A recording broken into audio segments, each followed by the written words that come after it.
Audiobook, A Origem dos Problemas, de Jorge Tadeu. Capítulo 1, Introdução. Por que razão as pessoas são atingidas por problemas? Por que razão os problemas batem à porta das pessoas? Tiago 1,17. Toda boa dádiva e todo o dom perfeito vem do alto, descendo do Pai das luzes, em quem não há mudança nem sombra de variação. A primeira coisa que eu quero compartilhar com vocês é o seguinte: Deus não é a causa dos problemas de ninguém.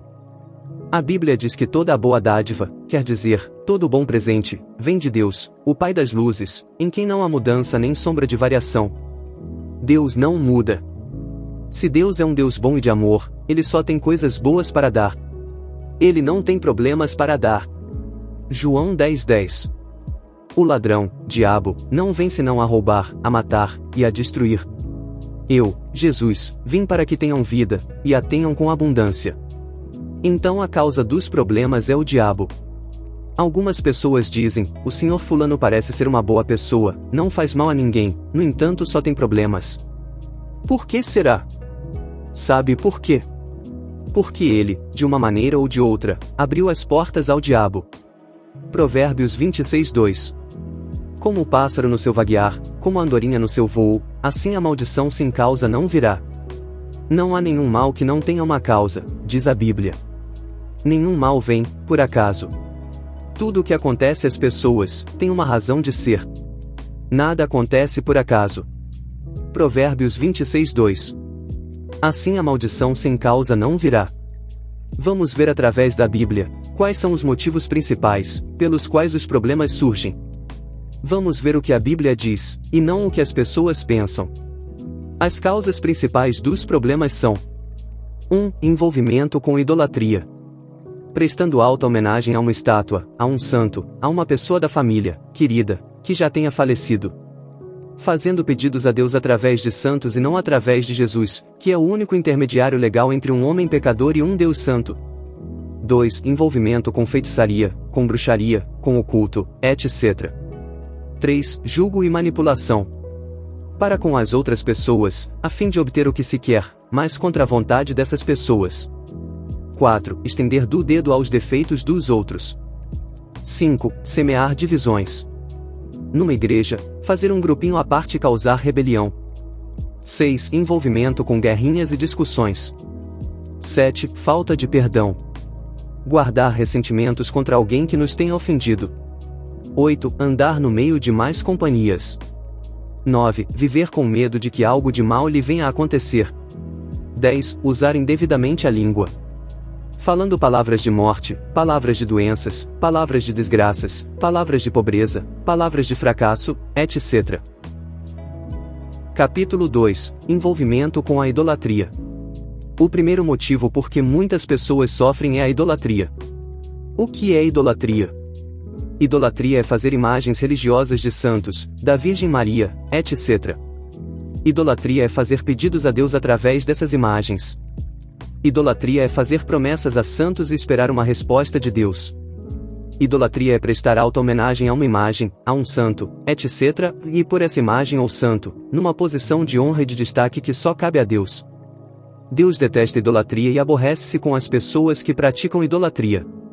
Êxodo 24:5. Não farás para ti imagem de escultura nem alguma semelhança do que há em cima nos céus, nem embaixo na terra, nem nas águas debaixo da terra. Não te encurvarás a elas nem as servirás, porque eu, o Senhor teu Deus, sou o Deus zeloso, que visito a maldade dos pais nos filhos até a 3ª e 4ª geração daqueles que me aborrecem. A Bíblia diz: não farás para ti imagem de escultura, nem alguma semelhança do que há em cima nos céus. Portanto, a Bíblia está aqui a dizer: não façam imagens de Deus, de Jesus, dos anjos. Nem embaixo na terra. Aqui nós podemos entender que fala de tudo o que há na terra, nem de Budas, nem de animais, nem de pessoas, nem de santos. Não te encurvarás a elas nem as servirás. Deus disse que isto é maldade e por causa destas coisas, os filhos até a 3ª e 4ª geração vão sofrer maldições. Quando falamos isto, algumas pessoas dizem: sabe, pastor, eu tenho destas estátuas e imagens lá em casa, mas eu não as sirvo. Eu sirvo a Deus. É só para eu me lembrar de Deus. Eu acho que não tem mal nenhum. Sabe qual a resposta que eu lhes dou? Guarde o seu acho no bolso. Deus fala que isto é maldade. Portanto, não interessa o que as pessoas acham. Deus ordena para não fazer. Agora, se você diz que pode fazer, que não tem mal nenhum, então pode também cometer adultério, matar ou roubar. Por quê? Porque se podemos desobedecer o primeiro dos 10 mandamentos, não farás para ti imagens, e então podemos também desobedecer a todos os restantes, não matarás, não roubarás, etc. Infelizmente muita gente está envolvida em idolatria, sem perceber isso, e é por causa disto que muitas pessoas sofrem. Deus abomina a idolatria. Atrás de cada estátua, ou imagem de escultura, ou quadros, e tudo o resto que se refere a santos, estão os espíritos malignos. Como as pessoas não os veem, fazem rezas, pedidos, ajoelhando-se diante delas. Aos olhos de Deus isto é mais grave do que cometer adultério. A solução é deitar tudo fora, em nome de Jesus. Você pode até ter objetos de escultura muito valiosos, mas o conselho que eu lhe dou é, se você ama Jesus e quer servi-lo de todo o coração, deite tudo fora. Nem pense em dar isso tudo a uma pessoa amiga. Se essas coisas não servem para si, como vai dar para os seus amigos? Também não pense em vender. Alguém irá comprar e começará a ter os mesmos problemas que você tinha. Você terá mais recompensas servindo só a Deus. Portanto, jogue fora tudo quanto porventura tem em sua casa e que seja abominação para Deus, nem que isso tenha muito valor para você. Deus vale muito mais do que tudo isso. Quando digo para deitar as imagens fora e outras coisas semelhantes, refiro-me a imagens e objetos religiosos. É claro que não estou falando de uma obra de arte qualquer, que, como é lógico, é inofensivo. Digo isto, porque há sempre pessoas que, depois de ouvirem uma pregação destas, ficam dizendo que eu digo coisas que eu nunca disse. Então é sempre bom lembrar que estamos a ler passagens da Bíblia, estudando o que Deus disse e não o que eu digo. Idolatria é também fazer pedidos a Deus através de santos, em vez de fazer pedidos a Deus através de Jesus, que é o único intermediário legal entre um homem pecador e um Deus santo. Idolatria é fazer pedidos a santos, a Virgem Maria, etc., esperando uma resposta de Deus. Deus detesta a idolatria, porque ele instituiu um único representante de Deus aqui na terra. Jesus Cristo. 1 de Timóteo 2:5. Porque há um só Deus, e um só mediador, intermediário, entre Deus e os homens. Jesus Cristo, homem. Atos 4:12. E em nenhum outro há salvação, porque também debaixo do céu, nenhum outro nome há, dado entre os homens, pelo qual devemos ser salvos. Hebreus 6:15. E por isso é mediador, intermediário, de um novo testamento, acordo entre Deus e o homem pecador, para que, os chamados, os cristãos, os filhos de Deus, recebam a promessa da herança eterna. Tentar chegar a Deus através de santos, é ilegal. Tentar chegar a Deus através da Virgem Maria, é ilegal. Você pode pensar o que quiser, mas Deus não muda e ele diz que o único caminho é Jesus. Deus diz que ninguém pode chegar a Deus a não ser através de Jesus Cristo. Portanto, pare de fazer pedidos a santos e faça antes os pedidos a Deus Pai, através de Jesus Cristo. Idolatria é também prestar alta homenagem não só a imagens, mas também a pessoas. Há pessoas que fazem dos seus filhos o seu ídolo.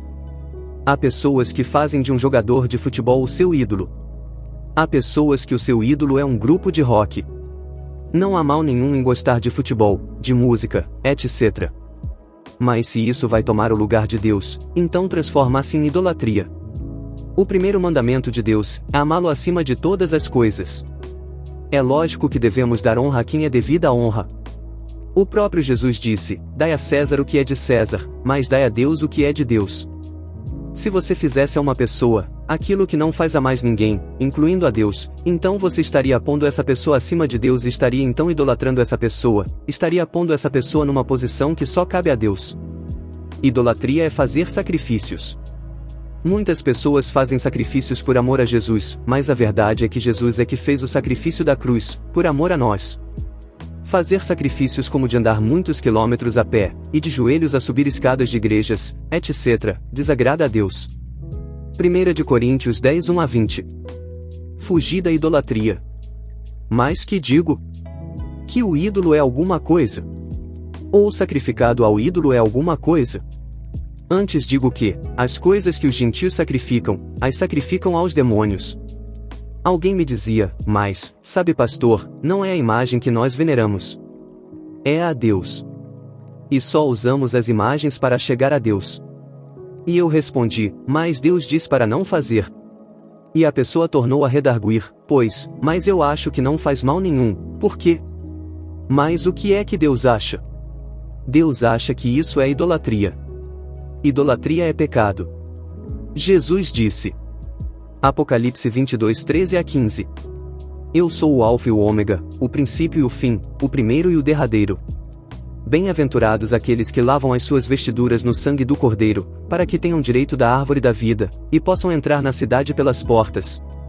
Ficarão de fora os cães, os feiticeiros, os que se prostituem, os homicidas, os idólatras e qualquer que ama e comete a mentira. Ficarão de fora do reino de Deus os feiticeiros e os idólatras. Certa vez, uma senhora que estava com problemas veio pedir ajuda. Ela era uma senhora da alta sociedade, que exercia advocacia.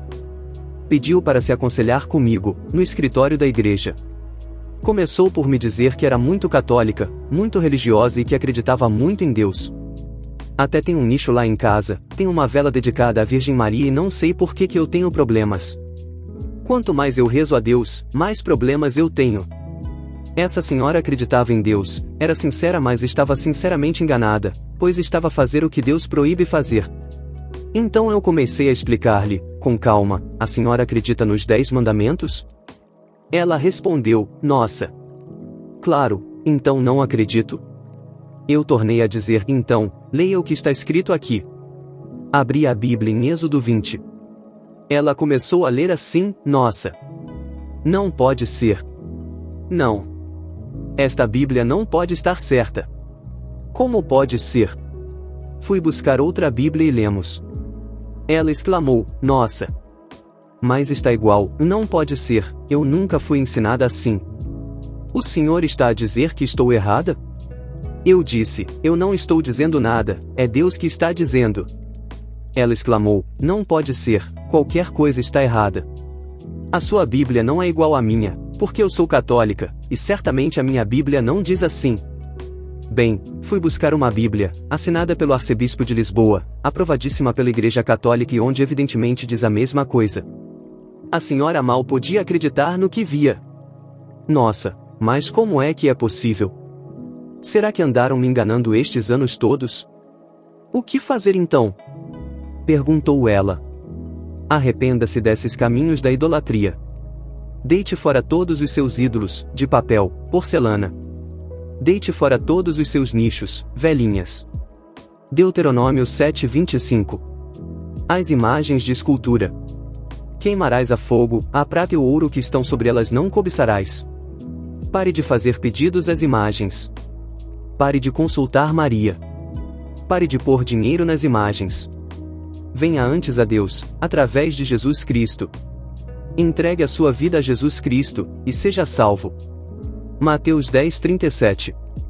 Quem ama mais o pai, a mãe, ou a Maria, santos, que a Jesus, não é digno de Jesus. Ame a Deus acima de tudo e de todas as pessoas, ponha sempre Deus em primeiro lugar na sua vida. Saiba que não basta deitar fora os ídolos, é preciso ter horror ao pecado de idolatria.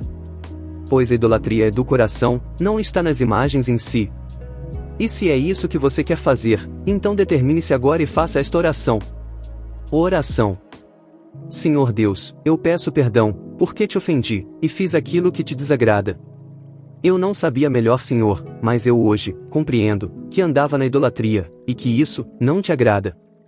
Eu hoje compreendo que só Jesus é o único caminho, é Ele quem eu quero servir, e a mais ninguém. Senhor Jesus, recebe o meu coração, hoje. Eu te entrego a minha vida. A ti, Jesus, eu vou servir. Amém. Deixe o seu like. Inscreva-se no canal e habilite o sino das notificações para os próximos vídeos que lançarmos. Audiobook, A Origem dos Problemas, de Jorge Tadeu. Capítulo 3, Envolvimento com o oculto. O segundo grande motivo por que muitas pessoas sofrem grandes problemas é porque estão, ou estiveram, envolvidas com o oculto. O oculto refere-se à prática da feitiçaria, bruxaria, magia branca, astrologia, espiritismo, leitura da sorte, etc. Muita gente envolve-se com o oculto, para buscar fama, poder, por curiosidade ou por brincadeira. Outros buscam o oculto para consultar o futuro, para estabelecer contato com um familiar que morreu, buscar sorte para o casamento, para os negócios, etc. Há também muita gente que busca os poderes do oculto, para fazer o mal, para prejudicar algum concorrente do seu negócio e até para prejudicar alguém de família. O oculto é das coisas mais proibidas que há na Bíblia. Por quê? Porque é um envolvimento direto com as forças de Satanás. Muita gente não percebe isso, mas é a verdade. Deuteronômio 18, 9-14. Quando entrares na terra que o Senhor teu Deus te der, não aprenderás, a fazer conforme as abominações, daquelas nações. Entre ti não se achará quem se faça passar pelo fogo a seu filho ou a sua filha, nem adivinhador, nem prognosticador, os que leem a sorte, o futuro, etc., nem quem consulte um espírito adivinhante, nem quem consulte os mortos. Consultar os mortos é proibido por Deus. Pois toda a pessoa, que faz tal coisa, é abominação ao Senhor, e por estas abominações o Senhor teu Deus as lança fora de diante dele. Muitas pessoas sofrem na vida, porque se envolveram com o oculto, coisa que é abominável a Deus. Por isso, estão lançadas fora da proteção de Deus. Veja o pecado do rei Saul. 1 de Crônicas 10, 13-14. Assim morreu Saul, por causa da sua transgressão, com que transgrediu contra o Senhor, por causa da palavra do Senhor, a qual não havia guardado, e também porque buscou a adivinhadora, para a consultar. Veja também o pecado do rei Manassés. 2 de Reis 21, 6. E adivinhava pelas nuvens, e era goureiro, e instituiu adivinhos e feiticeiros, e prosseguiu em fazer mal aos olhos do Senhor, para o provocar a ira. Isaías 47, 9-11. Mas ambas estas coisas virão sobre ti num momento, no mesmo dia, perda de filhos e viuvez, em toda a sua força, virão sobre ti, por causa da multidão das tuas feitiçarias, por causa da abundância dos teus muitos encantamentos. Porque confiaste na tua maldade. Pelo que sobre ti virá mal de que não saberás a origem, e tal destruição cairá sobre ti, que não poderás afastar, porque virá sobre ti de repente tão tempestuosa desolação, que a não poderás conhecer. Repare bem no que diz a Bíblia. Pelo que sobre ti virá mal de que não saberás a origem e por causa da multidão das tuas feitiçarias. Quase sem exceção, todas as famílias que eu tenho visto no meu ministério, estiveram envolvidas com o oculto. Quase todas elas já foram aos bruxos, videntes, médios, cartomantes, astrólogos, aos que consultaram os mortos, consultaram os espíritos, frequentaram centros espíritas e etc. Depois, essas pessoas sofrem problemas e não sabem por quê. Pastor, eu andava num centro espírita, mas eles falam de Deus. E acho que não tem mal nenhum. É o seu acho contra o acho de Deus. Essas pessoas desconhecem o que Deus diz na sua palavra. Então eu pergunto-lhes: por que é que vocês ficam doentes? Perdem os empregos? Ficam com dívidas e muitas outras coisas erradas acontecem nas suas vidas? Por causa de tudo isto é que as pessoas têm grandes problemas na vida. Isaías 47:11. Pelo que sobre te virá mal de que não saberás a origem. As pessoas dizem: não sei como isto foi acontecer comigo. Eis aí a resposta. E tal destruição cairá sobre ti, que a não poderás afastar. Há problemas que vêm sobre as pessoas e elas lutam, batalham, fazem tudo mas nada resolve. É isto que a Bíblia diz. Isaías 47:11-12.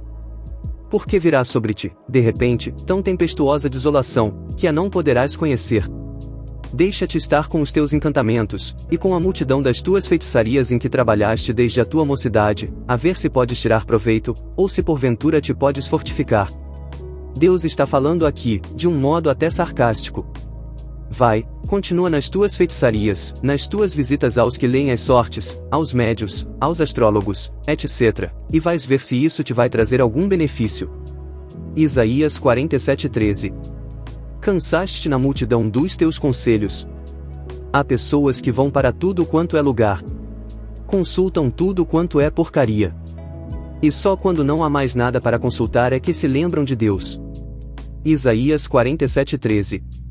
Levantem-se, pois, agora os agoureiros dos céus, os que contemplavam os astros, os prognosticadores das luas novas, e salvem-te do que há de vir sobre ti. Deus está aí, novamente, falando sarcasticamente, vai lá falar com eles e vê lá se eles conseguem te salvar. Alguém me disse, sabe pastor, eu fui lá mas eu não acredito nessas coisas. Eu disse-lhe, então por que é que você foi? Respondeu, eu fui só para ver. Fui por curiosidade. Por curiosidade ou não, pelo simples facto de ter entrado na casa do diabo, já ficou contaminado. Havia um certo homem que não comia bem há 23 anos. Tinha sempre a barriga inchada e muitos problemas na vida. Depois que ele se converteu a Jesus Cristo, foi curado de tudo. Certo dia fui à sua casa e ele começou me contando como tudo tinha começado, antigamente, antes de frequentar a igreja. Ele e a família viviam uma vida normal e feliz. Mas, por causa de um problema que surgiu, começou a visitar os benzedores e bruxos. Este homem me disse que desde que ele começou a andar por esses caminhos, a sua vida nunca mais foi a mesma. Começou a ter problemas atrás de problemas. E então alguém lhe falava de uma certa senhora que tirava sorte com as cartas, e lá ia ele. Mas as coisas pioravam e então falavam-lhe num bruxo muito famoso e lá ia ele. Mas a vida ia de mal a pior. Quando chegava a casa, sentia uma presença horrível que oprimia toda a gente. A família não parava de discutir por tudo e por nada e ele ficou doente do estômago e nunca mais conseguiu comer direito.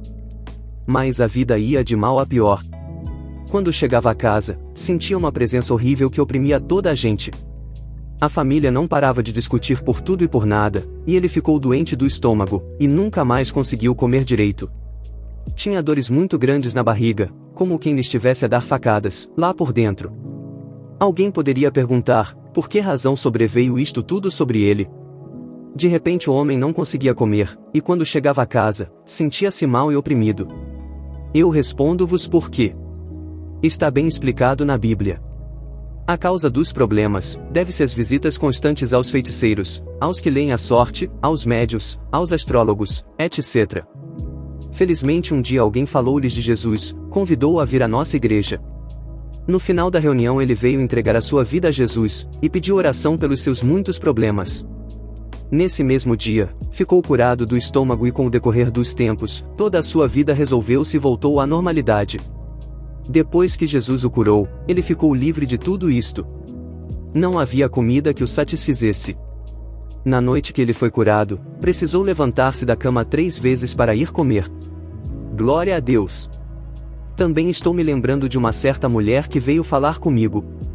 Estava desolada e confusa. Era uma mulher relativamente nova, era casada e vivia uma vida normal e feliz. Mas de repente, o marido morreu instantaneamente. Ninguém soube por quê. Os médicos não encontraram nenhuma doença, nem motivos para a repentina morte. Comecei a fazer perguntas à senhora, porque sei que não há nenhum mal que não tenha uma causa, conforme diz a Bíblia. Nenhum mal vem por acaso. Tudo o que acontece às pessoas, tem uma razão de ser. Nada acontece por acaso. Provérbios 26:2. Assim a maldição sem causa não virá. Descobri, então, que aquela família estava envolvida na bruxaria até o pescoço. É uma das coisas mais graves que uma pessoa pode fazer. Ela está a entrar na casa do diabo ao fazer isto. Quando uma pessoa se envolve nestas atividades proibidas por Deus, essa pessoa abre as portas da sua vida para o diabo entrar, e fazer o que ele quiser. Uma vez, ainda do início da nossa igreja, pediram-me ajuda. A mulher de um amigo meu está grávida, e está passando muito mal. Tem hemorragias bastante grandes e está prestes a perder o bebê. O casal já procurou ajuda em vários lugares, mas cada vez a situação está pior. O pastor Tadeu não quer ir lá falar com eles? E eu disse: vou, se eles me quiserem receber. Telefone-lhes, diga quem eu sou, o que eu acredito, e pergunte se eles estão interessados em receber ajuda de Deus. Passados uns dias, o meu amigo disse-me: já falei com o casal, e eles disseram que estão interessados e pedem ajuda, sabendo que vão ouvir falar das coisas de Deus. Lá fui à casa desse tal casal, com o meu amigo. O casal estava muito abatido, e a senhora logo contou, chorando: estou a perder muito sangue, já fui ao médico, fiz tudo o que me mandou fazer, mas continuo pior, em vez de melhorar. E agora, a última coisa que o médico disse é que, se tudo continuar assim, eu vou perder o bebê. Quase todas as noites, sinto umas dores horrorosas na barriga, o meu marido mal dorme com os gritos que eu dou, pois parece que estão a esfaquear-me aqui por dentro, na região da barriga. Bem, ao ouvir aquelas coisas, eu pensei logo. Isto aqui são sintomas de quem andou envolvido com o ocultismo, e agora os demônios estão tentando matar o bebê. Eu perguntei ao casal: vocês alguma vez andaram envolvidos com o oculto, feitiçaria, espiritismo, cartomancia, leitura da sorte, consulta aos mortos, consultas aos médios, etc? Eles olharam um para o outro e para mim, com um olhar de quem diz: como é que ele sabe? E depois contaram. De facto fomos visitar uma certa pessoa. Sabe, tivemos uns problemas financeiros, e um amigo deu-me o endereço de um bruxo, ou feiticeiro, nem sei bem o que ele era. O que é certo é que ele cortou um pouco do nosso cabelo, para fazer um trabalho, deitar ao mar e fazer já não sei bem o que mais. Como isso não resolveu o problema, fui a um outro bruxo. Ele preparou um saquinho com ossos e terra do cemitério e mandou que costurássemos os saquinhos na nossa roupa. Também isso não deu resultado. Então fomos consultar outra pessoa, que veio à nossa casa e fez uma defumação, e pôs um pó especial no nosso quarto. Então eu expliquei-lhes, que na verdade eles envolveram-se com o diabo. Abri-lhes a Bíblia e mostrei-lhes o que Deus diz. No princípio mal podiam acreditar que Deus falava dessas coisas e que a Bíblia condena essas atividades. O casal dizia-me: eles fazem tudo por Deus, e para o bem. Eu expliquei que, de facto, há muita gente sincera, mas que está sinceramente enganada. A verdade é que esses caminhos são do diabo. Há muitas pessoas no mundo que estão nas mesmas condições que este casal estava, procurando ajuda nesses lugares, pensando que Deus até está por detrás desses caminhos. Mas a Bíblia é bem clara, e não deixa margens para dúvidas. Esses caminhos são de demônios. O casal compreendeu que andou enganado e decidiu arrepender-se dos caminhos que aborrecem a Deus. Entregaram as suas vidas a Jesus, e eu então quebrei o poder do diabo na vida deles. Mais tarde soube que tudo que correu bem.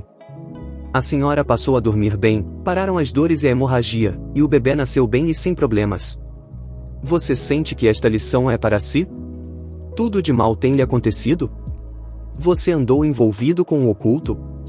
Ou foi consultar alguém que está ligado à feitiçaria, etc? Você quer ficar livre? Só Deus pode livrar. Então faça esta oração agora mesmo. Oração de renúncia ao oculto. Ó Deus, eu admito que estive ligado ao oculto, mas eu renuncio a todas essas atividades. Eu renuncio à feitiçaria, cartomancia, bruxaria, consultar os mortos e tudo o resto onde eu estive envolvido. Eu arrependo-me desses caminhos, porque agora compreendo que todas essas coisas são abominações e aborrecem a Deus. Senhor, perdoa-me, pois eu não quero nada com o diabo. Amém. Se você fez essa oração, então vou quebrar o poder do diabo sobre a sua vida, para que você fique livre. Satanás, eu venho contra ti em nome de Jesus Cristo. Eu quebro o poder de toda bruxaria na vida dessa pessoa. Eu quebro o poder de toda feitiçaria, na vida dessa pessoa. Eu rasgo os pactos que porventura tu tenhas em teu poder, em relação a esta pessoa que está lendo este livro, que fez a oração de renúncia ao ocultismo. Eu liberto-as no nome de Jesus Cristo, para que elas fiquem curadas, salvas e libertas para sempre. E agora, Senhor Jesus, graças te dou porque tu és verdadeiro, tu estás dando ordens aos seus anjos, para que libertem essas pessoas, onde quer que elas estejam. Deixe o seu like. Inscreva-se no canal e habilite o sino das notificações para os próximos vídeos que lançarmos. Audiobook, A Origem dos Problemas, de Jorge Tadeu. Capítulo 4, Jugo e Manipulação. O terceiro motivo da origem dos problemas é o uso do jugo e da manipulação. Muitas pessoas, no mundo, usam o jugo e a manipulação para com outras pessoas, a fim de obterem o que querem, mas contra a vontade dessas pessoas. Isaías 58, 8 e 9. Então romperá a tua luz como a alva, e a tua cura apressadamente brotará, e a tua justiça irá diante da tua face, e a glória do Senhor será a tua retaguarda, será a tua recompensa. Então clamarás, e o Senhor te responderá, gritarás, e ele dirá, eis-me aqui, se tirares do meio de ti o jugo, o estender do dedo, e o falar vaidade. O Senhor Deus está dizendo que se deixarmos de praticar três coisas: jugo, estender o dedo e o falar vaidade, Então ele nos recompensará, sarando as nossas enfermidades com rapidez, e também respondendo às nossas orações. Alguns irmãos não são curados, porque estão em falta numa destas 3 áreas. O jugo e a manipulação é uma pessoa controlar a vida de outra, através de dinheiro, esquemas, mentiras, sexo, etc. a fim de obter o que quer, mas contra a vontade delas. Há pessoas que tentam manipular os outros com dinheiro, com influências, com 1001 coisas. Há pessoas que tentam dominar os outros através das emoções, com birrinhas ou choros ou com ciúmes. Ou então fazem assim: eu só o ajudo se você fizer as coisas do meu jeito. Isto chama-se jugo, manipulação. Para Deus é tão grave quanto adultério. E estas pessoas ficam admiradas porque não são curadas. Todos os outros são curados e eu não, dizem eles. Você tem que afastar estas coisas da sua vida. Não é Deus que não nos quer abençoar. Ele quer sempre. Você é que tem que afastar os obstáculos da sua vida, que fazem com que Deus não consiga abençoá-lo. Há mulheres que se utilizam do sexo para manipular os maridos. Há pessoas que tentam manipular outros através de mentiras, de conversinhas, etc. E se espantam das coisas continuarem mal para eles. Eu tenho um conselho para você. Deixe de manipular os outros. Eu creio que, em todas as famílias existe este problema, inclusive na minha família. Há sempre aquele tio, primo, avô ou seja quem for, que tem a mania de controlar a vida dos outros. Quer escolher o nome dos filhos. Quer dizer se devemos ou não comprar uma televisão, etc, etc. Depois, essas pessoas têm problemas na vida, e não sabem por quê. É manipulação. E Deus diz: quer ser curado? Então tire o seu jugo primeiro, pare de manipular os outros. Uma pessoa que use estas táticas, consciente ou inconscientemente, está usando táticas do próprio Satanás. Só o diabo é que obriga as suas vítimas a fazerem o que elas não querem. Deus nunca obriga ninguém a fazer nada. Deus é um gentleman. Ele nunca força ninguém a fazer a sua vontade. Deus espera que as pessoas façam a sua vontade, de livre vontade e com fé na sua liderança e amor. Sente que isto é para você? Então pare de manipular e de subjugar os outros. Vire as costas a esse estilo de vida e verá que então as pessoas que o rodeiam, os seus filhos, familiares, colegas, passam a gostar de estar na sua companhia. Copie o exemplo de Jesus. Deixe que cada pessoa seja ela própria, que seja livre para escolher o caminho que quiser, e então você verá muitas barreiras e impedimentos caírem ao chão. Então quando você fizer pedidos a Deus, Ele lhe responderá, e o recompensará sarando as suas enfermidades e problemas, com rapidez. Capítulo 5 – Estender do dedo. Isaías 58:9. Então clamarás, e o Senhor te responderá. Se tirares do meio de ti o jugo, o estender do dedo, e o falar vaidade. O estender o dedo é falar mal dos outros, criticar os defeitos dos outros. Todas as pessoas têm defeitos, mas isso não nos dá o direito de criticá-las. Jesus disse. Mateus 7:1-3. Não julgueis para que não sejais julgados. Porque com o juízo com que julgardes, sereis julgados. E por que reparas tu no argueiro, defeito, que está no olho do teu irmão, e não vês a trave que está no teu olho?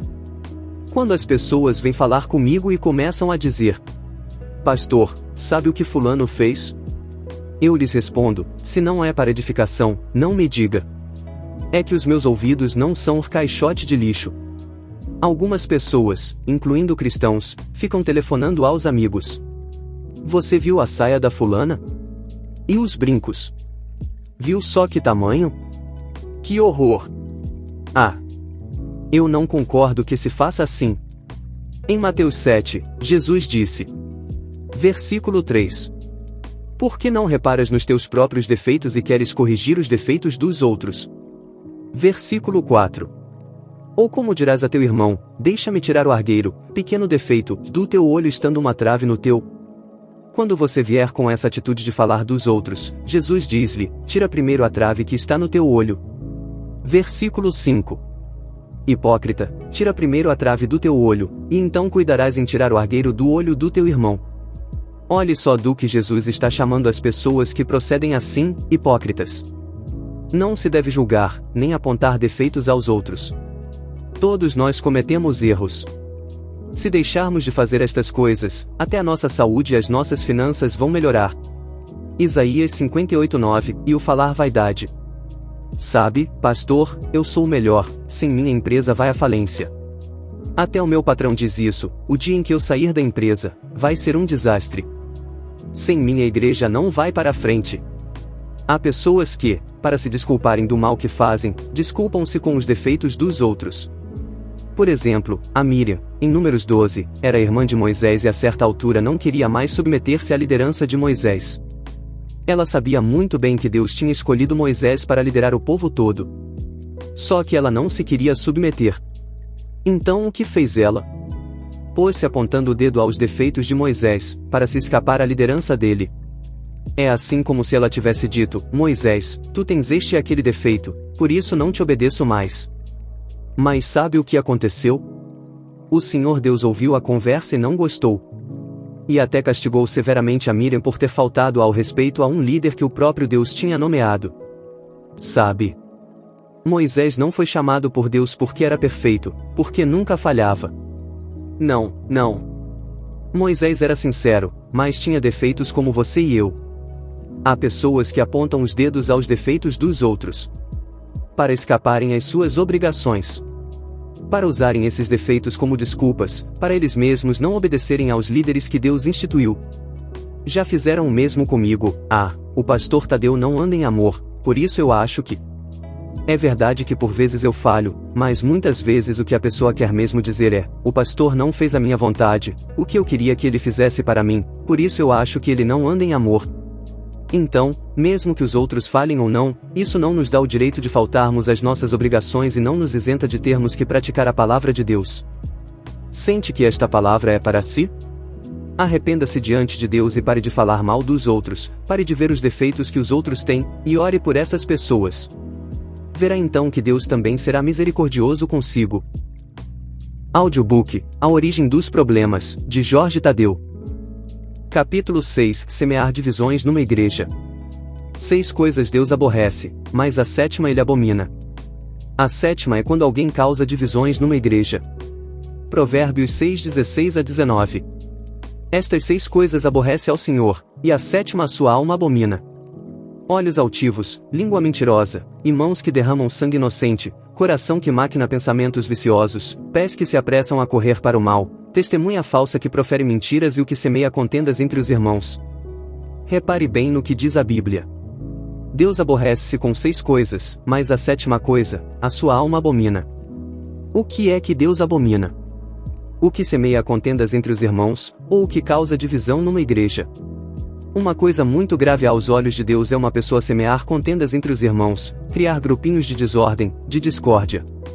Numa igreja, há sempre aquele irmão que sabe tudo. Ele já sabe mais que toda a gente, incluindo o seu próprio pastor. Dizia-me um irmão: Pastor Tadeu, este pastor fulano de tal, não tem nada para me ensinar. A igreja está tão mal, que quem vai ter que endireitar isto tudo sou eu. Mas esta mesma pessoa, em vez de obedecer às autoridades instituídas por Deus, começa a visitar as casas dos irmãos, espalhando discórdia, desordem. Com telefonemas e conversinhas, vai pondo os irmãos uns contra os outros. E Deus adverte: cuidado! Deus abomina o que semeia contendas entre os irmãos. Eu já vi certos líderes de louvor, dentro da igreja, começarem a servir a Deus muito bem e acabarem caindo na grande ratoeira do diabo. São pessoas que, quando sentem que têm certa influência nos músicos de louvor da igreja, querem sobrepor-se ao próprio pastor. Então começam por não concordar com isto e com aquilo, e ao fim de certo tempo, fazem um grupinho à parte. Criam discórdia, desordem e acabam em rebelião. O Senhor Deus diz que a rebelião é um pecado igual à bruxaria. 1 de Samuel 15:23. Porque a rebelião é como o pecado de feitiçaria, e o porfiar, resmungar, é como iniquidade e idolatria. Depois a vida destas pessoas corre mal e eles não entendem por quê. Infelizmente, em todos os países por onde tenho passado, ouço falar que um presbítero da igreja já não concordava com o pastor. Então o que decidiu fazer? Em vez de ficar submisso às autoridades que Deus ali instituiu, ou na pior das hipóteses sair, mas sair sozinho. O que faz ele? Começa a criar descontentamento entre alguns irmãos que estão debaixo da influência dele, e quando sente que os tem na mão, resolve sair, levando essas pessoas com ele. Então vai e abre um trabalho ali perto, a fim de tentar atrair para si as pessoas da igreja que ele abandonou. Não é preciso ser cristão para saber que isso é errado. No mundo, isto é crime e é punível pela lei. Chama-se abuso de confiança, deslealdade.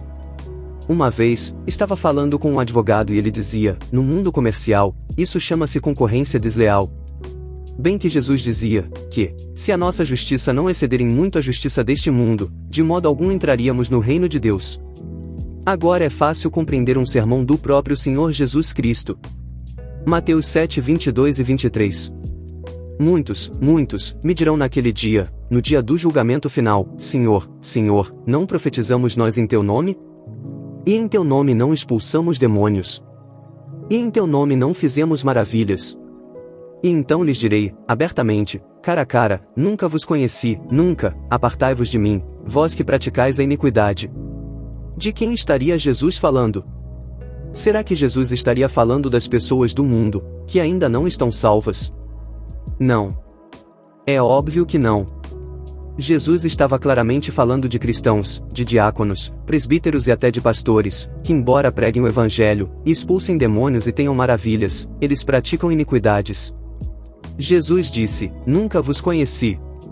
Consciente ou inconscientemente, um cristão, líder do louvor, líder dos diáconos, presbítero, etc., que lidere ou fomente uma divisão dentro da sua igreja, está usando as táticas do próprio Satanás. Isto até pode ser um choque para alguns cristãos, mas é a pura verdade. Foi deste mesmo modo que Lúcifer se rebelou contra o Senhor Deus, arrastando com ele um terço dos anjos de Deus, transformando-se em diabo ou Satanás. Por isso, Deus diz que abomina o sétimo pecado. Então qual é a solução? Arrependa-se diante de Deus. Admitindo sem evasivas e sem desculpas a fim de receber o perdão de Deus. Isto é um assunto muito sério. Depois arrependa-se diante do seu pastor e reconcilie-se com a igreja. Audiobook, A Origem dos Problemas, de Jorge Tadeu. Capítulo 7, Guerrinhas e Discussões. Tiago 3,16. Porque onde há inveja e espírito faccioso, contendas, rixas, discussões, desentendimentos. Aí há perturbação e toda obra perversa, toda obra satânica. Preste bem atenção. As discussões e as contendas são o modo mais rápido de você abrir as portas da sua vida ao diabo. Este é o motivo por que muitos irmãos estão sofrendo problemas. E são cristãos que até sabem a palavra de Deus. É um assunto sério. Nós temos duas regras na nossa igreja. 1. Seguir a Jesus e a palavra de Deus, fazendo tudo o que vem lá escrito. 2. Não é permitido discussões entre os irmãos. E ainda digo mais. Aqui na nossa igreja, se algum irmão estiver sempre provocando discussões, sempre com rixas, eu próprio vou ajudá-lo a arranjar outra igreja que o aceite. Na nossa ele não fica. Sabem por quê? Você nunca encontrará uma igreja que tenha sido destruída por adultério ou porque os irmãos roubavam. Mas, toda igreja onde o pastor permita que haja discussões, mais cedo ou mais tarde, essa igreja vai ao fundo. Igreja onde se permitam guerrinhas e discussões é a igreja que vai cair. Pode-se falar de Jesus, pregar a palavra, pode até ter montes de profecias, mas, a Bíblia diz: onde há discussões e contendas, ali há toda a obra satânica. Ali, só há confusão. Algumas pessoas vêm falar comigo e dizem: eu estou numa grande confusão. Não sei mais se vou para a direita ou para a esquerda. Quando eu escuto isso, já tenho a certeza que eles se enfiaram em discussões. Eis uma regra de ouro. Recuse-se a envolver-se em discussões. Graças a Deus, nas nossas igrejas as pessoas já aprenderam a desviarem-se destas coisas. Se alguém começa a discutir ao lado deles, eles começam a rir e a pensar: nesta já não me apanham. Eu recuso-me a envolver em guerrinhas ou em discussões. Não caio mais nessa armadilha do diabo. 2 de Timóteo 2, 24 e 25. E ao servo do Senhor não convém contender, mas sim ser manso para com todos, apto para ensinar, sofredor, instruindo com mansidão os que resistem, a ver se porventura Deus lhes dará arrependimento para conhecerem a verdade. Uma pessoa que esteja envolvida em discussões, está amarrada pelo diabo. Não há nenhuma oração que vá funcionar, a menos que a pessoa se arrependa diante de Deus. Eu conheço igrejas que, por causa disto, fecharam, morreram. Efésios 4, 26 e 27. Irai-vos, e não pequeis, não se ponha o sol sobre a vossa ira. Não deis lugar ao diabo. Todos nós, de vez em quando, ficamos zangados com alguma coisa ou com alguém. O próprio Jesus se irou, por motivos certos. A Bíblia diz, irai-vos, e não pequeis, não se ponha o sol sobre a vossa ira. Quer dizer, pode-se ficar zangado por alguma coisa, desde que seja correta, mas não se pode deixar a noite passar, sem que tudo isso seja apagado. Porque, se não fizer isso, vai dormir com a ira e ela se tornará em rancor, em ódio, etc. O que fazer então? Antes de dormir, dizer a Deus, Senhor, esta ou aquela pessoa fez isto assim e assim, mas eu a perdoo e esqueço tudo, no nome de Jesus. E não guarde mais nada disso em sua vida. Aprenda o segredo de desviar-se de contendas. Provérbios 17:14. Como soltar as águas, é o princípio da contenda, deixa por isso a porfia, a contenda, a rixa, antes que sejas envolvido. Provérbios 20, versículo 3. Honroso é para o homem desviar-se de questões, mas todo tolo se intromete nelas. Provérbios 29:11. Um tolo expande toda a sua ira, mas o sábio a encobre e reprime. Deixe o seu like. Inscreva-se no canal e habilite o sino das notificações para os próximos vídeos que lançarmos. Audiobook, A Origem dos Problemas, de Jorge Tadeu. Capítulo 8, Falta de perdão. Falta de perdão. Outro motivo da origem dos problemas. Não perdoar é um autêntico ladrão. A pessoa que não perdoa, está nas mãos do diabo. Ela fica entregue ao diabo para que ele faça o que quiser. Vamos ver um sermão do próprio Senhor Jesus Cristo. Mateus 18, 23 a 35. Por isso, o reino dos céus pode comparar-se a um certo rei que quis fazer contas com os seus servos. E começando a fazer contas, foi-lhe apresentado um que lhe devia 10.000 talentos. E não tendo ele com que pagar, o seu senhor mandou que ele, e sua mulher e seus filhos, fossem vendidos, com tudo quanto tinha, para que a dívida se lhe pagasse. Então aquele servo, prostrando-se, o reverenciava, dizendo, Senhor, sê generoso para comigo, e tudo te pagarei. Então o senhor daquele servo, movido de íntima compaixão, soltou-o, e perdoou-lhe a dívida.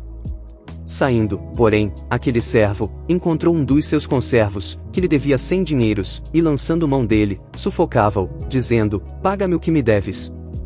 Então o seu companheiro, prostrando-se aos seus pés, rogava-lhe dizendo, sê generoso para comigo, e tudo te pagarei. Ele, porém, não quis, antes foi encerrá-lo na prisão, até que pagasse a dívida. Vendo, pois, os seus conservos o que acontecia, contristaram-se muito, e foram declarar ao seu senhor tudo o que se passara. Então o seu senhor, chamando-o à sua presença, disse-lhe, servo malvado, perdoei-te toda aquela dívida, porque me suplicaste. Não devias tu, igualmente, ter compaixão do teu companheiro, como eu, também, tive misericórdia de ti? E, indignado, o seu senhor o entregou aos atormentadores, até que pagasse tudo o que devia. Assim vos fará, também meu Pai Celestial, se do coração não perdoardes, cada um, a seu irmão, as suas ofensas. Como se vê, Jesus adverte-nos que se alguém não perdoar alguma ofensa contra uma outra pessoa, o Senhor Deus vai deixar essa pessoa nas mãos dos atormentadores. Quem são os atormentadores? É claro que são os demônios. Quando uma pessoa está nas mãos dos atormentadores, tudo lhe pode acontecer. Jesus manda-nos vencer o mal com o bem. Nós não mais lutamos com as armas convencionais do mundo, raiva, ódio, etc. Usamos armas espirituais, a arma do amor, a arma do perdão. 2 de Coríntios 10:3. Porque, andando na carne, não militamos segundo a carne. O amor é a maior força que existe. O amor é maior que a vingança. O amor é maior que o ódio. O amor é uma pessoa, Deus, Deus é amor. Repare que Deus, sendo todo-poderoso, poderia destruir, sei lá, queimar o diabo de uma vez por todas. Mas Deus não usou força física para destruir o diabo. Deus usou o amor, deu o seu próprio Filho, o Senhor Jesus Cristo. Agora eu sei que haverá quem diga, sim, é muito fácil dizer para perdoar, mas, não sei se consigo e também não sei como fazê-lo. O perdão não é um sentimento, é uma decisão. Você decide perdoar alguém que ofendeu, declara o seu perdão a Deus e está acabado o assunto. Você poderá dizer, mas eu continuo a sentir raiva por essa pessoa, não paro de pensar no mal que essa pessoa me fez. Bem, você já perdoou, quer sinta quer não. O perdão foi a decisão que você tomou, só que os seus sentimentos ainda estão acesos. O que se pode fazer neste caso? Faça o que Jesus mandou em Mateus 5,44. Eu, porém, vos digo, amai os vossos inimigos, orai pelos que vos maltratam e vos perseguem. Bendiga as pessoas que o ofenderam.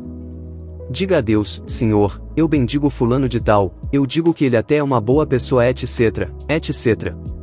Depois ore por essa pessoa, deseje o melhor para ela.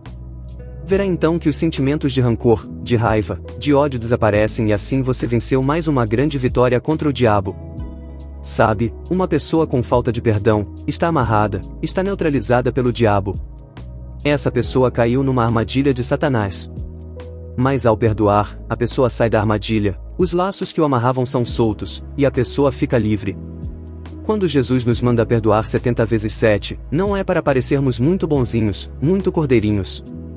É para, ao perdoarmos, nós vencermos o diabo. Quando alguém nos ofende, não passa de uma tentativa do diabo para amarrarmos com cordas invisíveis, mais reais, de faltas de perdão.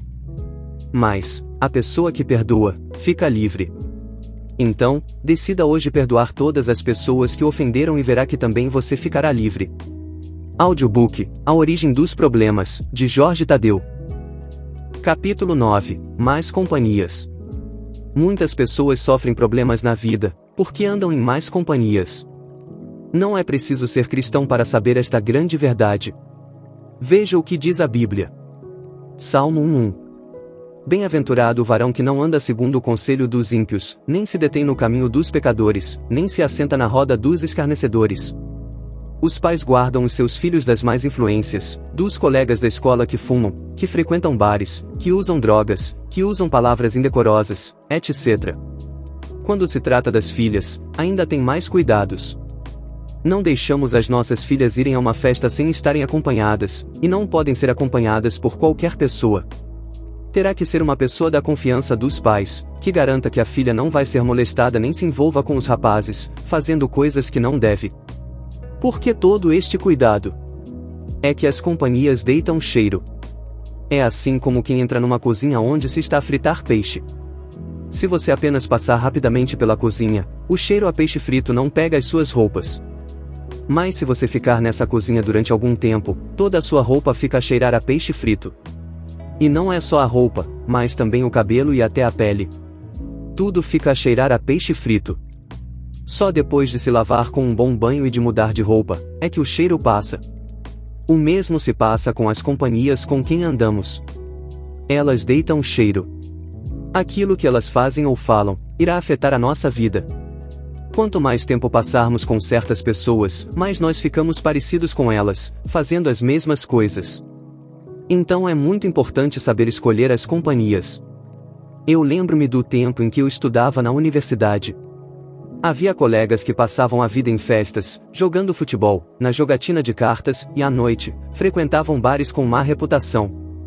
Esses colegas desafiavam-me muitas vezes, para eu acompanhar eles, mas eu sempre recusava. Quando eu me recusava a acompanhá-los, sabe o que eles faziam? Começavam a fazer chacota de mim à frente dos outros colegas, dizendo piadas e tecendo comentários sujos. Eu ainda não era cristão, mas já sabia a importância das más companhias. Dou graças a Deus, porque, desde que me lembro de ser eu, nunca me importei com a opinião de certas pessoas que não me interessam nem me dizem nada. Lembro-me que uma vez estava jantando com colegas da universidade e chegou um outro grupo que nos queria seduzir para maus caminhos. Como do nosso grupo ninguém os queria acompanhar, começaram a mandar piadinhas. Então eu respondi-lhes que, o futuro diria quem tinha escolhido o melhor caminho. Nós iríamos acabar o curso de engenharia e ter bons empregos, mas eles certamente não iriam conseguir acabar o curso e teriam que se contentar com trabalhos inferiores. E foi exatamente o que aconteceu. Passados muitos anos, encontrei alguns desses ex-colegas, tristes, porque tinham desperdiçado o tempo deles, em coisas infrutíferas. Agora que sou cristão, ainda sou mais cuidadoso do que nunca, com as minhas companhias. Até na igreja temos que escolher as companhias. Você diz, na igreja? Mas eu pensei que na igreja todas as pessoas são boas companhias. É verdade. Eu também pensei dessa forma. Quando eu me entreguei a Jesus, comecei a frequentar a igreja e presumi que todos eram boas pessoas, honestas, etc. Um dia recebi um grande choque na minha vida.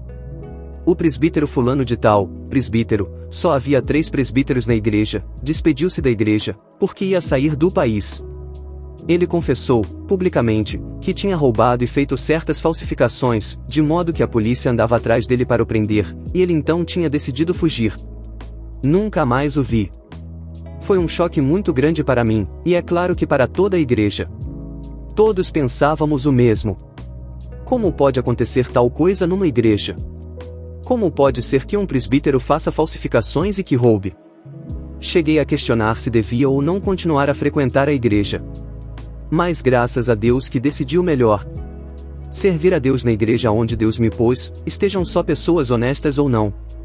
Decidi que iria sempre à igreja, para servir a Deus e não por causa desta ou daquela pessoa. Mais tarde, li um sermão de Jesus acerca da parábola do trigo e do joio, e isso ajudou-me bastante a compreender o que se tinha se passado. Mateus 13:24. O reino dos céus é semelhante ao homem que semeia a boa semente no seu campo. Mas dormindo os homens, veio o seu inimigo, e semeou o joio no meio do trigo. Numa seara grande há muito trigo, mas há sempre algum joio, disse Jesus. O joio é muito parecido com o trigo, e é difícil diferenciá-lo do trigo, até a colheita. Enquanto que, o joio, depois de esmagado deita um pó negro, o trigo dá uma boa farinha branca. Assim é numa grande igreja. Há muito trigo, mas o inimigo semeia algum joio no meio da seara. O joio é aquele irmão que fala de Deus como nós falamos, faz muitas coisas como nós fazemos. Mas quando se espreme a pessoa, saem maus frutos, saem coisas que nem o mundo aceita. Então a conclusão é a seguinte: temos que ter muito cuidado com as nossas companhias, quer elas se refiram às pessoas do mundo ou até às pessoas da igreja. O apóstolo Paulo disse o mesmo aos irmãos da igreja de Coríntios. 1 de Coríntios 5:1. Geralmente se ouve que há entre vós prostituição, e prostituição tal, que nem entre os gentios, entre as pessoas do mundo, que não são cristãs, como é haver quem abuse da mulher do seu pai. 1 de Coríntios 5:11. Não vos associeis com aquele que, dizendo-se irmão, for devasso, ou avarento, ou idólatra, ou maldizente, ou beberrão, ou roubador, com o tal nem ainda comais. Agora que sou um ministro de Deus, ainda sou mais cuidadoso do que nunca, com as minhas companhias. Eu sigo o conselho de grandes homens de Deus. Eles não têm convívio com qualquer ministro, só com os que são cheios de fé, não se envolvem em mexericos, não andam criticando as outras igrejas, e acima de tudo, têm que ter bons frutos. Jesus ensinou que é pelos frutos que podemos saber se alguém é boa árvore ou má árvore. Qual é, pois, a solução? Se alguém andar com mais companhias, faça o que o apóstolo Paulo disse. Pare de associar-se com essas pessoas e escolha com cuidado a roda dos seus amigos. Que sejam bons cristãos, e cheios do Espírito Santo e que não sejam maldizentes. Audiobook, A Origem dos Problemas, de Jorge Tadeu. Capítulo 10, Medo. Outra área que causa problemas é o medo. Medo que os filhos fumem. Medo que os filhos se droguem. Medo que as finanças não cheguem. Medo que no fim do mês o patrão os despeça. Medo que o dinheiro não dê para a comida. Medo de viajar. Medo de ficar sozinho em casa. Medo, medo, medo. Medo é o oposto de fé. Fé chama à existência aquilo que Deus promete na Bíblia, bênçãos. Medo chama à existência aquilo que o diabo tem para dar, maldições. Jó 3, 25 e 26. Porque o que eu temia me veio, e o que receava me aconteceu. Nunca estive descansado, nem sosseguei, nem repousei, mas veio sobre mim a perturbação. Jó foi um homem de Deus e foi roubado pelo diabo porque estava sempre com medo. O que Jó mais temia, mais tinha medo, foi o que lhe aconteceu. E o que vai acontecer-lhe? Se você tiver medo que os problemas da vida lhe aconteçam, se passar a vida pensando nesses problemas, é precisamente o que vai vir sobre a sua vida. Medo só atrai o diabo. Jó 3:26. Nunca tive descansado, não sosseguei, nem repousei. Sempre preocupado com tudo, para ver se conseguia resolver os problemas. No entanto, eles vieram do mesmo jeito e eu fiquei muito perturbado. Você não resolve nada quando se preocupa. A preocupação traz medo e o medo atrai problemas. Resista ao medo. Resista ao medo, como quem resiste à tentação de roubar, de matar, etc. 2 de Timóteo 1:7. Porque Deus não nos deu um espírito de medo, mas de paz, de amor e de uma mente sã. Se o diabo bater à sua porta com medo, você responda assim: Senhor diabo, eu já sei que o medo não vem de Deus. Deus não me deu nenhum espírito de medo. Portanto, vai-te embora, no nome de Jesus. Enche o seu coração com a palavra de Deus, lendo a Bíblia, lendo bons livros cristãos, etc. Então terá fé no seu coração, em vez de medo, e com a fé, vem a paz de Deus. Deixe o seu like. Inscreva-se no canal e habilite o sino das notificações para os próximos vídeos que lançarmos. Audiobook, A Origem dos Problemas, de Jorge Tadeu. Capítulo 11, Uso indevido da língua. Outra área porque muita gente sofre, é porque usa a língua indevidamente, falando palavras de morte, palavras de doenças, palavras de desgraças, palavras de pobreza, palavras de fracasso. Deus fez-nos à sua imagem e semelhança. Gênesis 1:26. O poder que Deus tem de criar coisas está na palavra de Deus. Deus criou os mundos com palavras. Esse mesmo poder de criar coisas está dentro de cada um de nós, porque nós fomos os únicos seres criados à imagem e semelhança de Deus. E você, ao proferir palavras, quer acredite, quer não acredite, está criando coisas. Está semeando coisas boas ou mais. Provérbios 18:21. A morte e a vida estão no poder da língua, e aquele que a ama comerá do seu fruto. Se você falar negativamente, você estará falando morte. E como você tem o poder criativo de Deus dentro de si, falando negativamente, estará criando destruição para si mesmo. Portanto, uma pessoa que fale mal dele mesmo, fale negativo das suas finanças, da sua família, vai colher problemas. Depois, se a pessoa é cristã, até vai pensar que o autor dos seus problemas é o diabo. No entanto, é ela mesma que se está destruindo, com as palavras que semeia. Um dia, um irmão, crente há 15 anos, veio me visitar, e me disse: Pastor, eu não sei o que me acontece. Tudo dá errado na minha vida. Tudo de mal me acontece. Além disso, eu sempre sei que quando chega o inverno, sou o primeiro a apanhar uma gripe. Eu logo vi por que é que tudo ia mal na vida deste irmão. E ele continuava: Os meus filhos então, nem se fala. São uns problemas. Quando crescerem, eu até já sei no que eles vão dar. Só vão dar trabalhos. Essas pessoas estão a profetizar para si mesmos. Estão a semear o que vão colher. Bênção é que não vai ser, não concordam comigo? Se você semear ervas daninhas, vai colher batatas? Claro que não. Se quiser colher batatas, tem que semear batatas. A maior parte das pessoas fica semeando palavras negativas a seu próprio respeito, sobre negócios, família, etc. E depois não sabem por que motivo surgem certos problemas. Há pessoas que falam assim: eu já sei que é tão difícil arranjar um emprego. Todos conseguem, menos eu. Todos vão receber aumento no fim do mês, menos eu, tenho a certeza. Aí está porque é que acontece isso mesmo com as pessoas que falam assim. Porque a morte e a vida estão no poder da língua. Então o que se deve fazer? Pare de falar essa desgraça toda. Há pessoas que só sabem falar de doenças, médicos e remédios. E depois admiram-se porque ficam sempre doentes. E dizem: a minha artrite. Parece até que é de estimação, a minha sinusite. Devemos corrigir o modo de falar. Devemos falar vida se quisermos ter uma boa vida aqui na terra. A palavra de Deus é a única que traz vida. Ela é a boa semente. Agora prestem atenção. Jesus já pagou o preço para entrarmos no reino dos céus. Mas Deus está também interessado no nosso bem-estar aqui na terra. Só que, para isto acontecer, temos que confessar a palavra de Deus, isto é, temos que falar acerca de nós mesmos, o mesmo que Deus fala. Acerca de nossas finanças, o mesmo que Deus fala.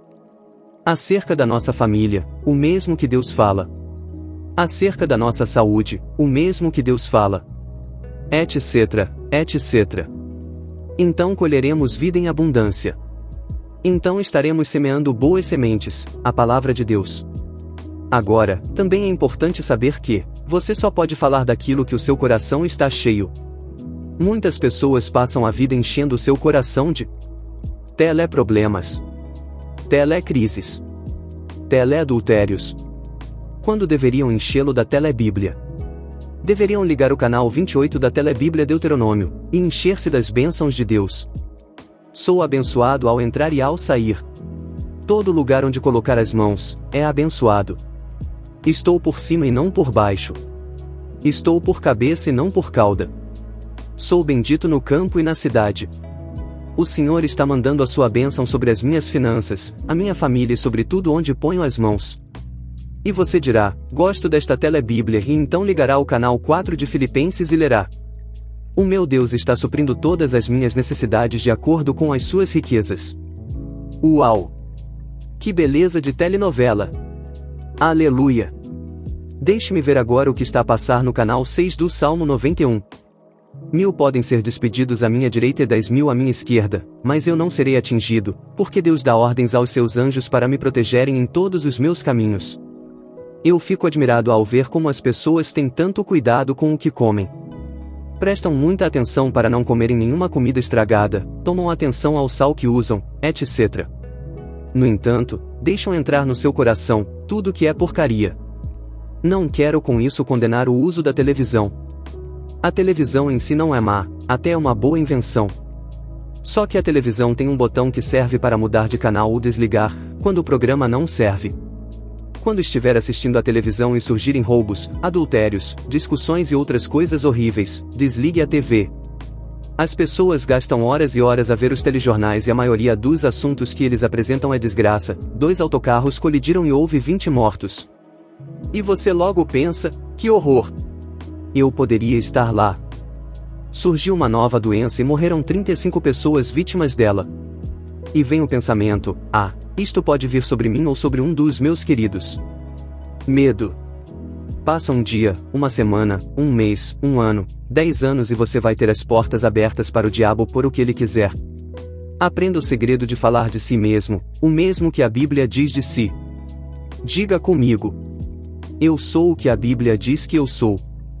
Eu sou um filho de Deus e não um mendigo, sou um embaixador de Jesus Cristo e não um pedinte. Eu posso tudo o que a Bíblia diz que eu posso. Tudo posso naquele que me fortalece, posso trabalhar, posso perdoar, posso ganhar pessoas para Jesus. Eu tenho tudo o que a Bíblia diz que eu tenho. Eu tenho a vida eterna, tenho muita saúde porque pelas pisaduras de Jesus Cristo, já fui curado e viverei longos dias aqui na terra.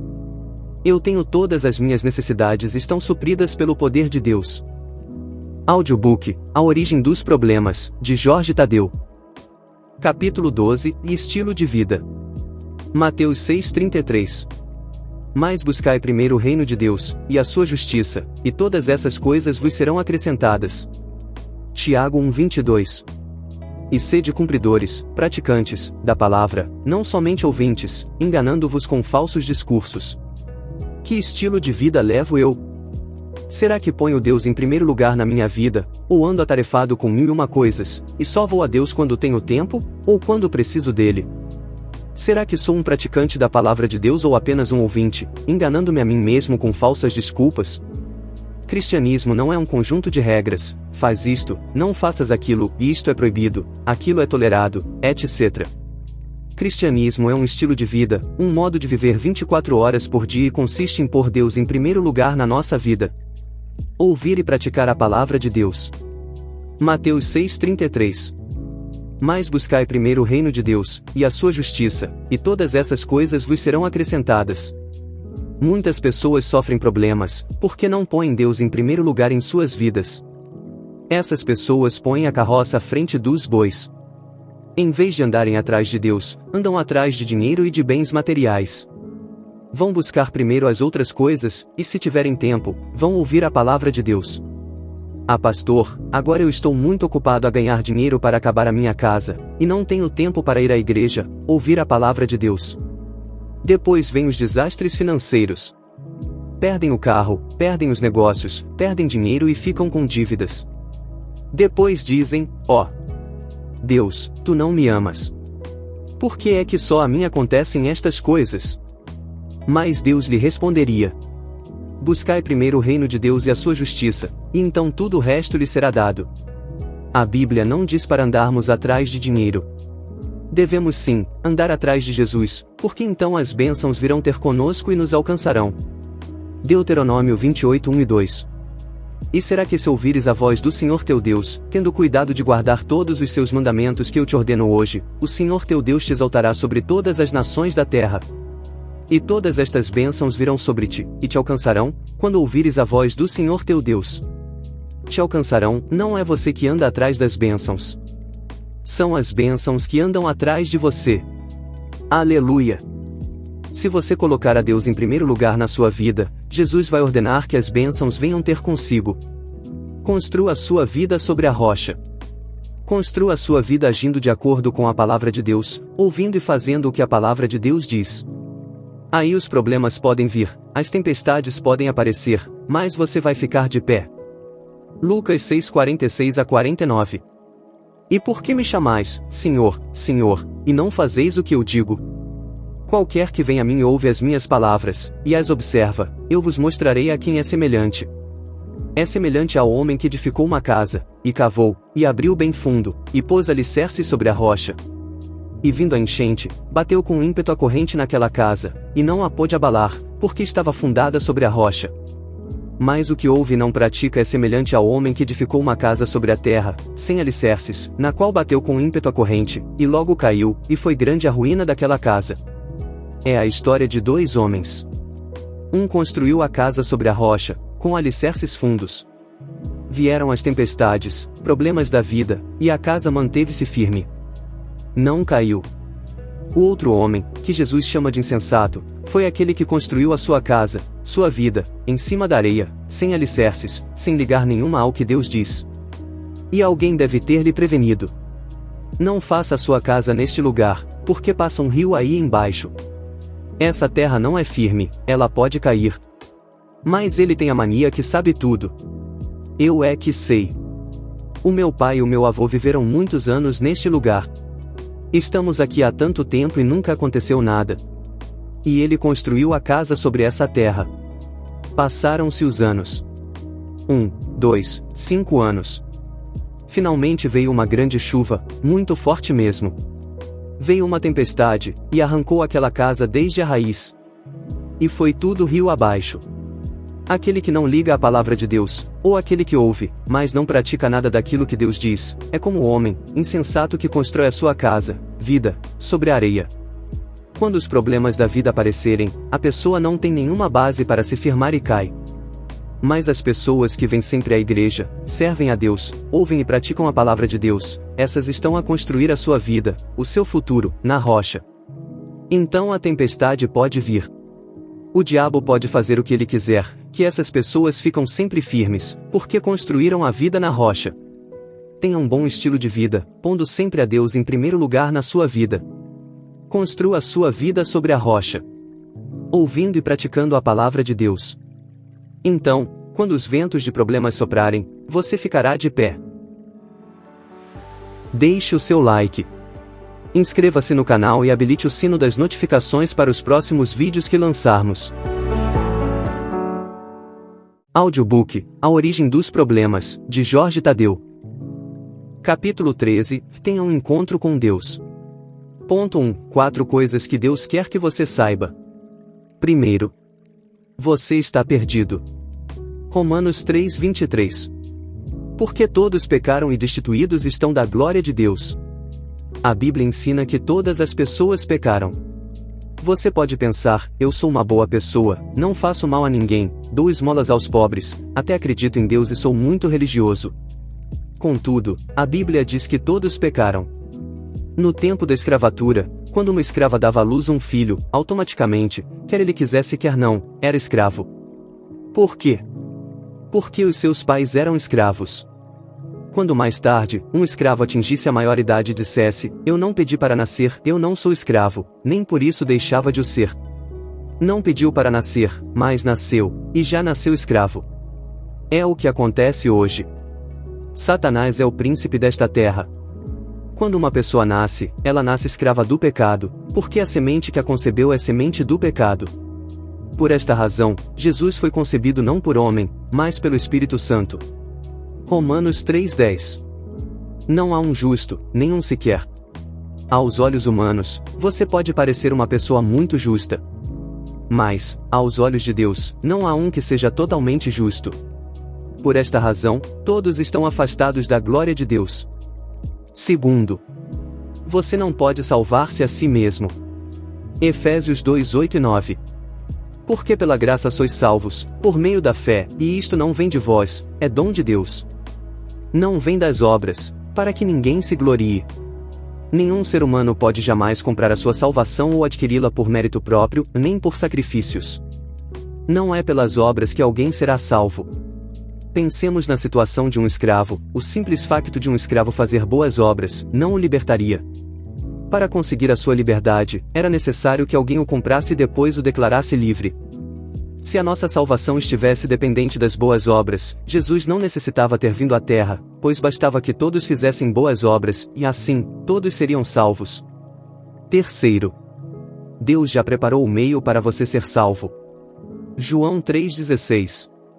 Porque Deus amou o mundo, de tal maneira, que deu o seu Filho unigênito, para que todo aquele que nele crê não pereça, mas tenha a vida eterna. Jesus é o único meio que Deus nos deu para sermos salvos. O próprio Jesus disse, eu sou o caminho. Ai, eu cá tenho a minha religião. Jesus não disse que esta ou aquela religião era o caminho, ele nem disse que era um caminho. Jesus disse, eu sou o caminho. Isto mostra que, se alguém quiser chegar a Deus, só tem um caminho, Jesus. Jesus pagou o preço relativo à nossa liberdade. Ele veio comprar-nos, não com prata nem com ouro, mas com a sua própria vida. Ele morreu a nossa morte, e deu-nos a sua vida. Ele, sendo rico, por amor de nós, se fez pobre. Ele, sendo justo, tomou as nossas injustiças, pecados, e deu-nos o perdão. Esta foi a parte de Jesus. Será que você tem algo a fazer? Quarto, você precisa receber Jesus. João 1,12. Mas a todos quantos o receberam, deu-lhes o poder de serem feitos filhos de Deus, aos que creem no seu nome. Uma pessoa antes de receber Jesus, é considerado apenas uma criatura de Deus. Quando recebe Jesus, é feito filho de Deus, é adotado, fica a fazer parte da sua família. Creia no coração e fale com a sua boca. Romanos 10:9. Se com a tua boca confessares ao Senhor Jesus, e em teu coração creres que Deus o ressuscitou dos mortos, serás salvo. Se você crê em Jesus, agora precisa confessá-lo como seu Senhor e Salvador. Ponto 2. Oração de salvação. Faça esta oração comigo. Ó Deus, eu venho a ti no nome de Jesus. A tua palavra diz, o que vem a mim, de modo nenhum lançarei fora, João 6,37. Ó Deus, eu creio no meu coração que Jesus é o Senhor, que morreu por mim na cruz, para me salvar. Jesus, entrego-te agora a minha vida. E te recebo como meu Senhor e Salvador. Obrigado, Jesus, por me teres salvo agora mesmo. Amém. Bem-vindo à família de Deus. A partir de hoje você é um filho de Deus. Deus agora é o seu Pai Celestial. Agora é importante você andar com Deus. Ponto 3. O que fazer depois de ser salvo? 1. Uma nova vida começou. Desde o momento que entregou a sua vida a Jesus, ele passou a ser o seu Senhor e Salvador. Senhor porque passa a governar a sua vida, e Salvador porque ele o salvou. 2 de Coríntios 5,17. Se alguém está em Cristo, nova criatura é, as coisas velhas já passaram, eis que tudo se fez novo. Agora você é uma nova criatura, é outra pessoa, as coisas do passado passaram. 2. Nunca olhe para trás. Lucas 9,62. Ninguém que lança a mão no arado e olha para trás, é apto para o reino de Deus. Mateus 24:13. Mas aquele que perseverar até ao fim, esse será salvo. Só porque você aceitou a Jesus e recebeu a vida eterna, não quer dizer que pode voltar para a velha vida e fazer as coisas erradas que fazia. Significa que, agora você começou a seguir a Jesus, e deve continuar até ao fim. Você deve pôr a sua confiança em Jesus, e fazer o melhor que sabe da palavra de Deus. 3. Torne-se membro da igreja. Procure uma igreja maná mais perto de si e torne-se um membro fiel. 1. Para aprender a palavra de Deus. 2. Para também poder servir a Jesus nessa igreja. 4. Tenha uma vida de oração. Ore todos os dias. Orar é falar com Deus. À medida que você ora todos os dias e medita na palavra de Deus, o seu espírito desenvolve-se, e você cresce espiritualmente. Como deve orar? Deve orar ao Pai, em nome de Jesus. João 16:23. Naquele dia, nada me pedireis. Tudo quanto pedirdes ao Pai, em meu nome, Ele vô-lo dará. Sempre que você orar, ore com fé que Deus o ouviu e com fé que Ele responde sempre. A fé é acreditar que recebe no momento em que ora. Marcos 11:24. Tudo o que pedirdes em oração, crede que o recebestes e tê-lo-eis. Ore com naturalidade, usando as suas próprias palavras, sem rituais nem repetições, e sem imitar os outros. Mateus 6:7. E, orando, não useis de vãs repetições, como os gentios, que pensam que, por muito falarem serão ouvidos. 5. Leia a Bíblia regularmente. A Bíblia é a palavra de Deus, é onde você conhece os pensamentos de Deus e a sua vontade. Se você conhecer a palavra de Deus, o diabo não poderá enganá-lo porque você sabe o que está escrito, e além disto você cresce espiritualmente. Como ler a Bíblia?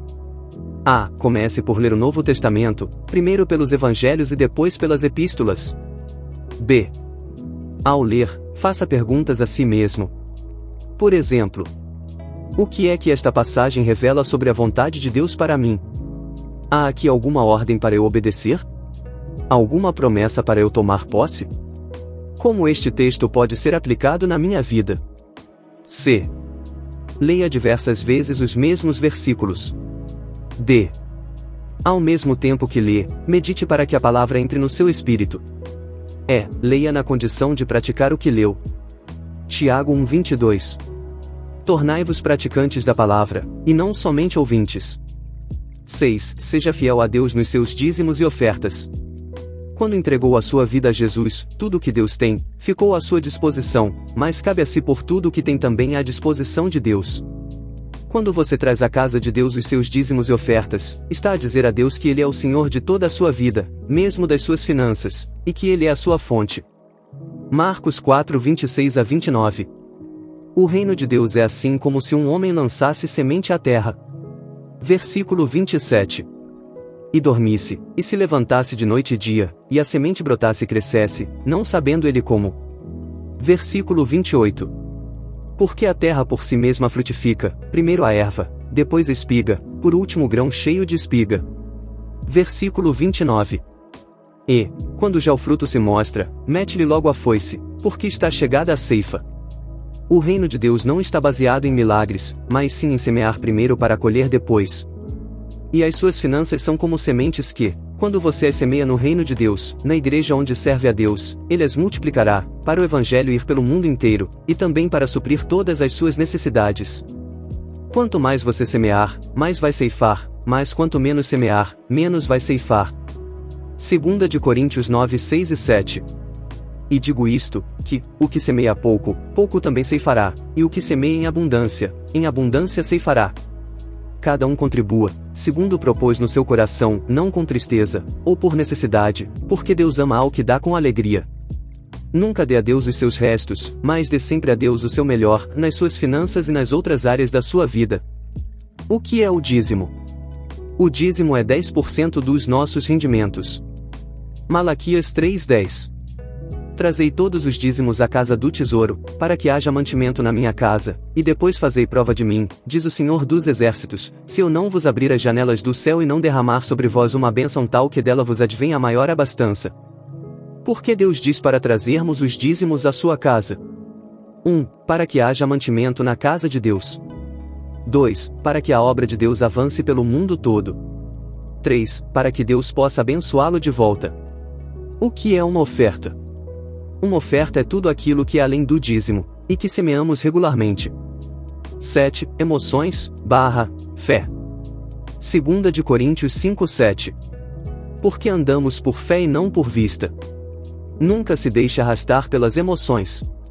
Você tem que aprender mais e mais a andar pela fé, pela palavra de Deus, isto é, acreditar no que a palavra de Deus diz, mesmo que todos os seus sentimentos lhe possam dizer o contrário. Fé é acreditar na palavra de Deus e fazer o que Deus diz. 8. A escolha dos amigos. Antes de entregar a sua vida a Jesus, certamente você tinha amigos. Agora que você segue a Jesus, deve conviver com pessoas que também seguem a Jesus. Vai deixar os velhos amigos? Fale-lhes de Jesus e se eles por qualquer razão não concordarem, então você vai ter que pôr Jesus em primeiro lugar, e não os seus amigos. Salmo 1:1. Bem-aventurado o varão que não anda segundo o conselho dos ímpios, nem se detém no caminho dos pecadores, nem se assenta na roda dos escarnecedores. 9. O mundanismo. Tiago 4:4. Não sabeis vós que a amizade do mundo é inimizade contra Deus? Portanto, qualquer que quiser ser amigo do mundo, constitui-se inimigo de Deus. A Bíblia diz que quando você entrega a vida a Jesus, embora esteja no mundo, já não pertence ao mundo. Isto é, não deve viver como o mundo vive, cheio de confusão, vidas ilícitas, esquemas, mentiras, infidelidades, etc. Não siga na mesma direção, vivendo para agradar a homens, para manter as aparências, para manter a sua reputação, etc. Ocupe-se em seguir a Jesus, e a fazer o que Jesus diz, porque este mundo em breve acabará, e todas as suas obras acabarão também, mas se você fizer o que Jesus diz, permanecerá para sempre. 10. Testemunhe de Jesus. Marcos 16:15. Ide por todo o mundo e pregai o Evangelho a toda a criatura. Testemunhar de Jesus é você dizer aos seus amigos, familiares, etc., aquilo que Jesus fez na sua vida. Testemunhar de Jesus é uma tarefa de todo crente. Como fazê-lo? A. Mencione versículos que falem de salvação. João 3,16, João 14,6, João 1,12. B. Não tente convencer as pessoas. A sua tarefa é só falar a palavra de Deus sobre salvação, semear a boa semente. C. A tarefa do Espírito Santo é convencer a pessoa. D. A tarefa da pessoa é aceitar e ouvir. E. Não discuta com a pessoa, tentando obrigá-la a aceitar Jesus, logo a correr. Deixe a semente crescer, um dia, dará fruto. F. Seja sábio. Não fale de Jesus à torto e à direito a toda a gente que lhe aparecer pela frente, mas deixe que a ocasião seja propícia para tal conversa. Para estar melhor preparado para testemunhar de Jesus Cristo, leia o livro Evangelização. Ponto 4. Caminhada com Deus. Esta caminhada faz parte da dieta espiritual necessária para que você cresça espiritualmente. 1. Curso de Novos Convertidos. O que é o curso de Novos Convertidos? É o primeiro passo para quem entrega a vida a Jesus. É um conjunto de lições básicas do cristianismo, para ensiná-lo nos rudimentos das doutrinas de Jesus. Quando e onde é dado este curso? É dado na sua igreja local no primeiro domingo de cada mês, com horário definido pelo pastor local.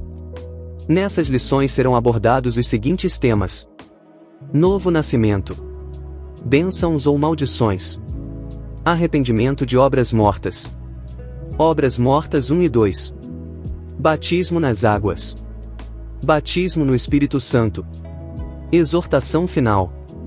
2. Curso básico. O que é o curso básico?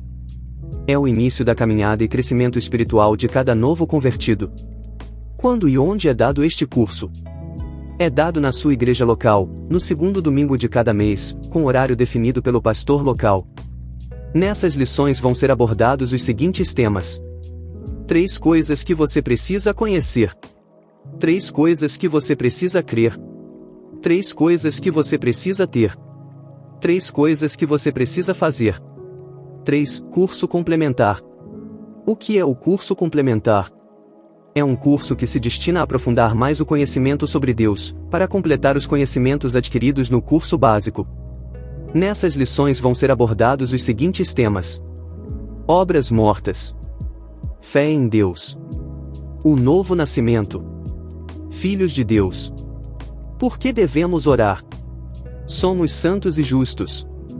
4. Batismo nas águas.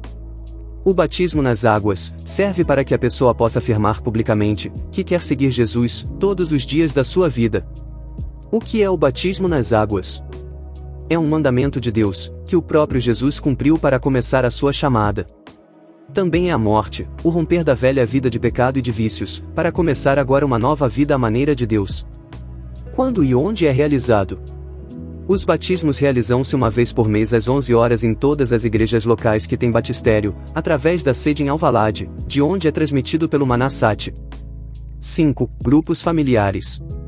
No nosso ministério existe a visão dos grupos familiares, para que você seja acompanhado mais de perto, como numa família. O que é um grupo familiar? É uma reunião a meio da semana que acontece à terça ou quarta-feira, na casa dos irmãos. Objetivos dos grupos familiares.